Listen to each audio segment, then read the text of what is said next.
don't even know what to say no more. I'm just speechless of what happened. This morning, heartbreak and anger after a man was killed by police in Richfield over the weekend.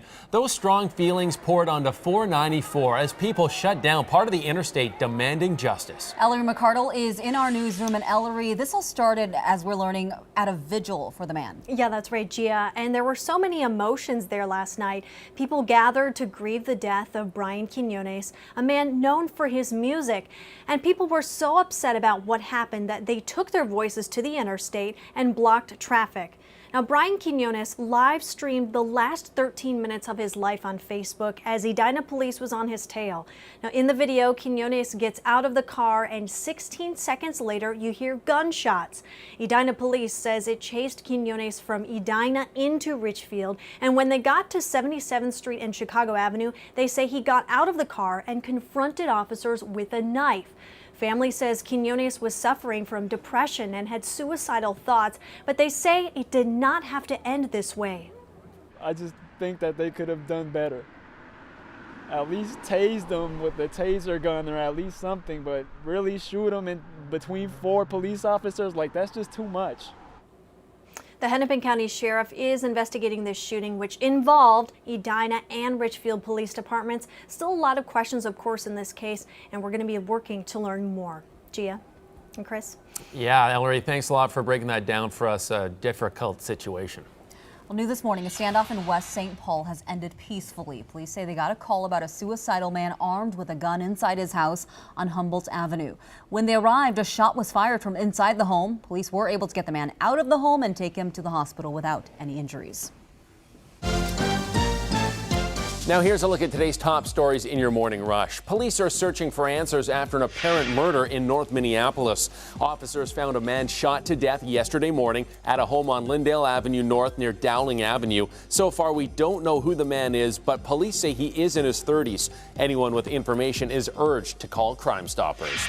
A driver is now facing charges in that pedal pub crash in Minneapolis. It happened Saturday night on the 3rd Avenue Bridge. A driver rear-ended the pedal pub. Police say the driver was distracted and driving without a license or insurance. No one was seriously hurt in the crash.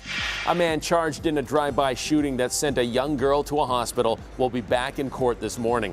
Investigators say Markel Johnson opened fire on a Minneapolis duplex last month. They believe he knew someone inside. A bullet hit 5-year-old Jada Holmes in the foot while she was sleeping. If convicted, Johnson faces up to 25 years in prison. How cool is this? Music legend Sting treated some lucky fans to an invite-only concert in downtown St. Paul last night. He performed 6 songs at the Ordway to promote his new musical, The Last Ship. The story follows his hometown community of Wallsend, a shipyard town on the northeast coast of England. During the demise of the shipbuilding industry, the musical is coming to the Ordway next April. You're going to be here for 2 weeks in the Twin Cities. Have you spent that amount of time in the cities before? I usually come in, do my show, and then I'm off to another city. But having over 10 days here, and I promised the day off, at least one, I will explore. Tickets are on sale now for Ordway season subscribers. Single tickets go on sale October 28th. And that's your Monday Morning Rush. All right, time for our digital dive. A story that people here in Minnesota just cannot get enough of. That victory against the Falcons yesterday was 28-12 at the end of the game. It was quite the game, too, for the season opener. But a lot of people are talking about this video of Kirk Cousins kind of doing like a dad dance. I mean, he is a dad, so I know dads who dance way better than that, okay? he's just like, yeah, he's got to work on it. I don't even Diggs is like, okay, buddy, it's time to work on those dance moves. Lindsay sharing this photo of a group of friends saying they are from Minnesota, but they currently live in Wisconsin. They made the trek to the game, and I'm glad they're not Packer fans. Loving the Vikings. Keep the photos coming. Sandra sharing this one of her, looks like her husband and her son there. Happy Vikings fans. Raising them young to be Vikings fans for life, setting up for, maybe some disappointment, heartbreak over the years. And this one of our 4-legged furry friends. Oh, Jack.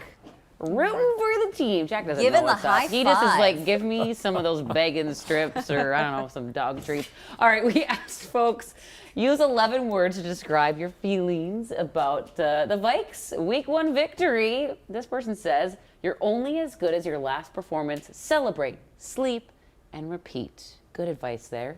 Good advice. And A lot of folks, though, already talking about a Super Bowl visit, maybe. We might be getting ahead of ourselves. Zach says, simmer down. We shall see. I hope we go all the way, but I'm not holding my breath. As Vikings fans, I mean, you should know. If you're a true Viking fan, you know. Yeah. Don't get your hopes up too high. The season's also 8 minutes over, you know, like there's a long way to go here, okay? Long way, but we'll take that win. Yeah. All right. Let's go to Sven with our One Thing weather. Sven? Yeah, we're looking at cloudy starts to the day. Dry right now, but this afternoon and evening, showers and thunderstorms looking likely, so grab an umbrella. Maybe plan on a little slower evening commute, too. We could have some showers and storms around. So thank you, and we're still keeping an eye on a crash out of Burnsville, Highway 13, and it's not causing any slowdowns yet, but it is blocking the right shoulder along Highway 13. We'll be keeping our eye on that, like I mentioned, and I'll have another update coming up in a little bit. All right, Alicia, let's get to this morning's weather minds now. Most of us track the weather as we get ready for work, but this morning, Sven shows us how you can now calculate the actual power it can bring. Sven? Yeah, you know, I know Chris has a couple of solar panels and is always wondering, Sure well, do. you know, how much energy am I actually getting from? This is a cool site. We're going to link to this on KARE11.com from Climate Central that quantifies the power and how many homes could be powered by the amount of power we have from solar and wind on a daily basis. So using forecast data. So obviously, in terms of solar electricity, not doing too well here these last couple of days. We're talking about just a few percentage of homes that could be powered. But there is even some solar energy, even when you have just a cloudy day. This time of year especially, some of that light does get through. Wind power, once you get those wind speeds going, you get a lot more power out of it. And especially here in Minnesota, it's one of those higher wind pound areas. So you can kind of play with this, punch in some cities like Phoenix, maybe Arizona, and see how much more solar power you get. Or maybe South Dakota, where you get a little more wind, and there's a lot of power from wind and solar combined. That's pretty cool. I see a lot of buildings downtown. Well, maybe not a lot. A few do have some solar powers on top, so they're trying to harness some of that energy. Homes. We're one of the leaders too. You know, Xcel it has these lofty goals of having a huge amount of our power by 2050 coming from solar and wind. Oh, right. let's use it. Check it out. It's free. Yeah. Thanks, Sven. Well, many kids are suffering from a kind of bullying that teachers and parents might not be looking out for. We explain what it is and how you can help your kids if it's happening to them. Plus, on Collision Course, why NASA is planning to crash a rocket into an asteroid. Plus, a restaurant, a fire, a demolition. Over the last 4 months, you've seen several changes to this site here at Lake Bedeh-Makaska. What the park board has planned for this area today.